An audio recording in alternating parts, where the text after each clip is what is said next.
एक कपल जब पहली दफ़ा पेरेंट बनता है तो अमूमन ये होता है कि नानियाँ और दादियाँ रेस्क्यू के लिए आती हैं। और ये बहुत अच्छी चीज़ है, बहुत खूबसूरत रिश्ते होते हैं, क्योंकि एक नई माँ होती है, एक नया बाप होता है, उनको नहीं इतनी समझ होती है।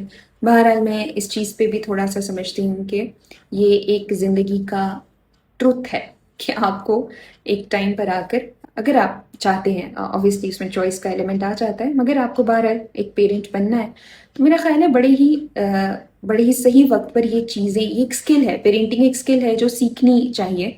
उसमें फिर आपको मदद की ज़रूरत बहरहाल पड़ती रहती है। लेकिन जब वो नानी और दादियाँ रेस्क्यू के लिए आती हैं या और कोई दीगर रिश्तेदार, तो कुछ एलिमेंट्स मैं सेशंस के दौरान ऑब्जर्व कर रही हूँ। एक ये कि हस्बैंड और वाइफ की प्राइवेसी बहुत अफेक्ट की जा रही है। उस टाइम पर उन दोनों की ज़िंदगी में एक बहुत बड़ा ट्रांजिशन है। कुछ प्राइवेसी चाहिए, एक दूसरे के साथ बैठने की, कुछ बात करने की, कुछ टाइम स्पेंड करने की।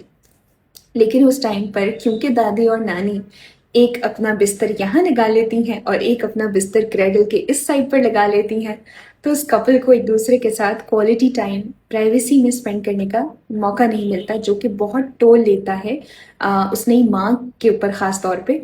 और फिर जाहिर है कि और फिर वो बेचारे शर्मो शर्मी में कह भी नहीं पाते कि हमें कुछ वक्त दरकार है।